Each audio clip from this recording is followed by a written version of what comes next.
दिल्ली का श्रद्धा walker murder case आज भी लोग भूले नहीं हैं। 27 साल की श्रद्धा को उसके 28 साल के प्रेमी और लिव इन पार्टनर आफ्ताब आमीन पूनावाला ने 18 मई 2022 को मार डाला था।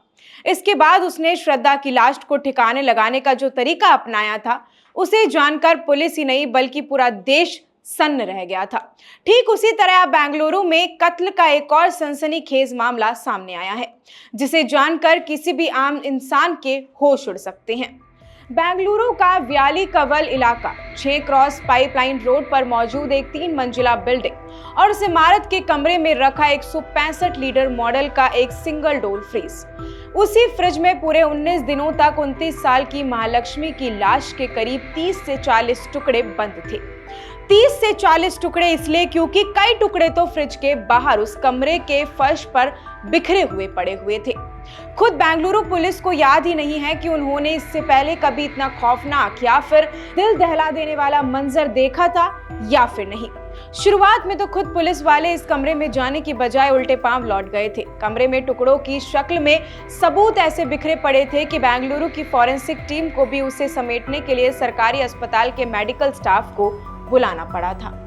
दरअसल करीब 19 दिन बाद इस कमरे का दरवाजा बीते शनिवार यानी कि 21 सितंबर को दोपहर करीब 3:30 बजे खोला था।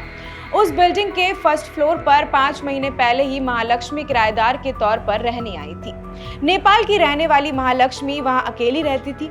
पड़ोसी भी उसे नहीं जानते थे। वजह यह थी कि वो हर रोज सुबह 9:30 बजे घर से निकल जाती थी और रात 10:30 बजे के बाद ही घर वापस लौटती थी।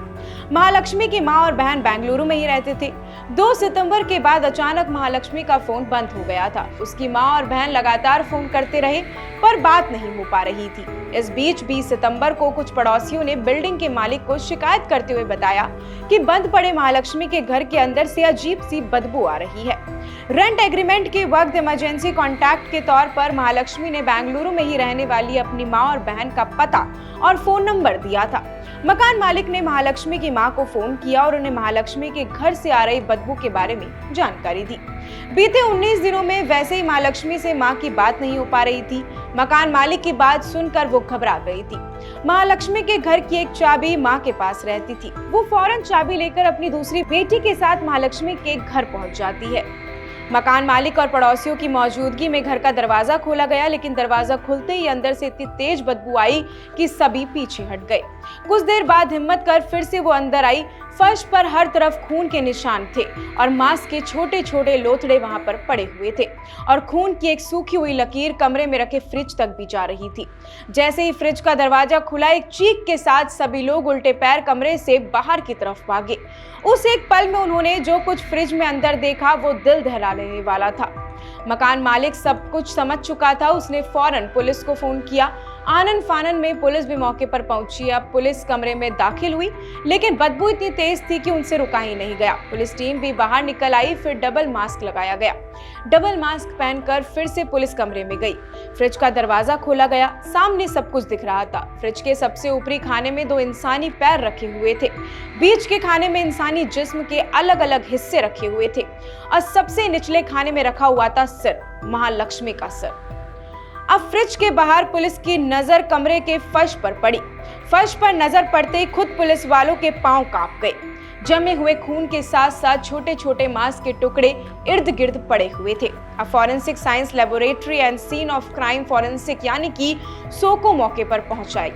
सोको के लिए भी ये एक अजीब क्राइम सीन था। ऐसे क्राइम सीन से सबूत बटोरना हद से ज्यादा मुश्किल था।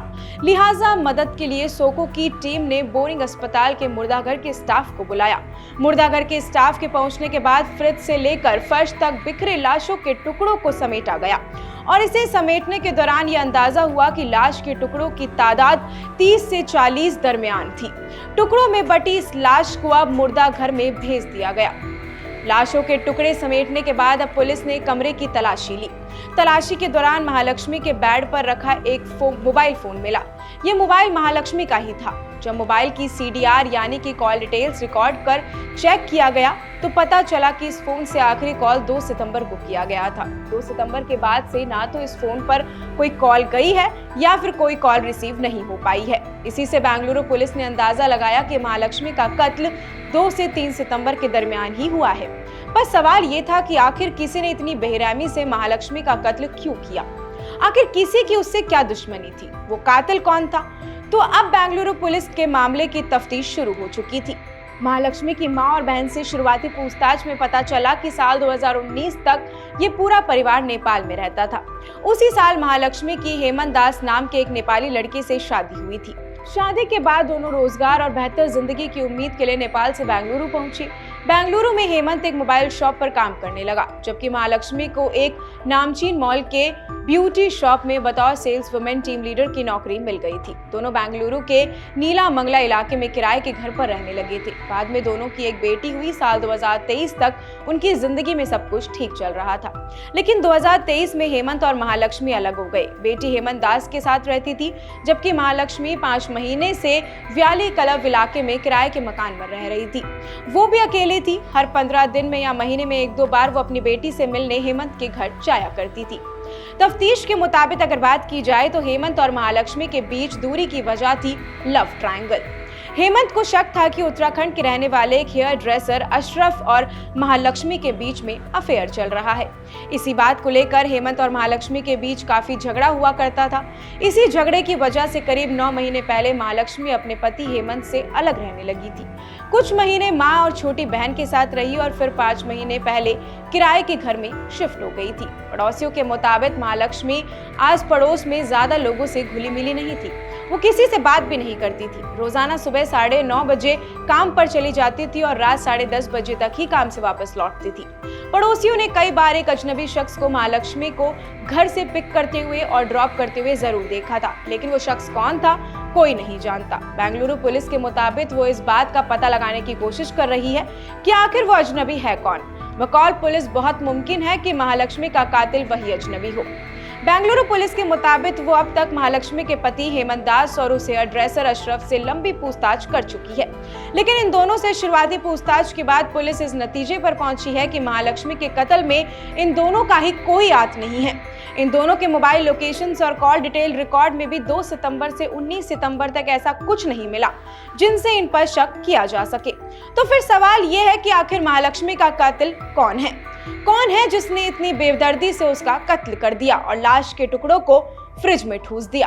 बेंगलुरु पुलिस के मुताबिक महालक्ष्मी के मोबाइल की कॉल डिटेल्स भी शक की सुई को अजनबी की तरफ घुमा रही थी। हालांकि बकौल पुलिस उस अजनबी की जानकारी उनके पास है, उसका नाम भी उन्हें पता है। यहाँ तक कि ये भी पता है कि महालक्ष्मी के कत्ल के बाद वो भुवनेश्वर के रास्ते पश्चिम बंगाल जा चुका है। पुलिस इसलिए उसके नाम का फिलहाल खुलासा नहीं करना चाहती ताकि वो अलर्ट ना हो जाए, पर बेंगलुरु पुलिस की माने तो एक बार वो शख्स हाथ आ गया तो सारे सवालों के जवाब मिल जाएंगे। पुलिस तफ्तीश में यह भी पता चला है कि 2 सितंबर यानी कि जिस दिन से महालक्ष्मी गायब हुई है उसका मोबाइल बंद हुआ। तभी से महालक्ष्मी के घर पर कोई आया नहीं। यहाँ तक कि पड़ोसियों ने भी 2 सितंबर या उसके बाद कभी महालक्ष्मी के घर से कोई ऐसी आवाज नहीं सुनी जिससे उन्हें कोई शक होता। हालांकि क्राइम सीन को देखने के बाद पुलिस का मानना है कि महालक्ष्मी का कत्ल इसी कमरे में हुआ था। इस थ्योरी के पीछे की वजह यह है कि जिस इलाके में महालक्ष्मी रहती है वहां किसी लाश को लेकर पहली मंजिल तक जाना मुमकिन नहीं है। बकौल पुलिस बहुत मुमकिन है कि कत्ल से पहले महालक्ष्मी को कोई बेहोशी या फिर नींद की दवा भी दी गई हो, इसलिए घर से कोई आवाज नहीं आई। जिस तरह से कत्ल के बाद महालक्ष्मी की लाश के टुकड़े किए गए हैं उसे देखकर पुलिस को लगता है कि कातिल जल्दबाजी में बिल्कुल भी नहीं था, यानी कि कातिल ने घर के अंदर तसल्ली से लाश के टुकड़े किए, यानी कत्ल के बाद भी वो कई घंटे या फिर बहुत मुमकिन है कि पूरी रात वहीं पर ही रुका हो। हालांकि हैरानी इस बात की है कि किसी ने भी उसे जाते आते नहीं देखा। जिस घर में महालक्ष्मी रहती थी उस बिल्डिंग के आसपास लगे तमाम सीसीटीवी कैमरों की फुटेज पुलिस खंगाल रही है। पुलिस को उम्मीद है कि वारदात की टाइमिंग को देखते हुए किसी न किसी कैमरे में वो अजनबी जरूर कैद हुआ होगा। वैसे तो पुलिस ये जानती है कि कातिल भुवनेश्वर के रास्ते पश्चिम बंगाल पहुंच चुका है, तो जाहिर है कि वो कातिल का असली नाम चेहरा भी जरूर जानती होगी। लिहाजा उम्मीद कीजिए कि कुछ बहुत जल्द ही वो चेहरा और नाम भी सबके सामने आ सकता है।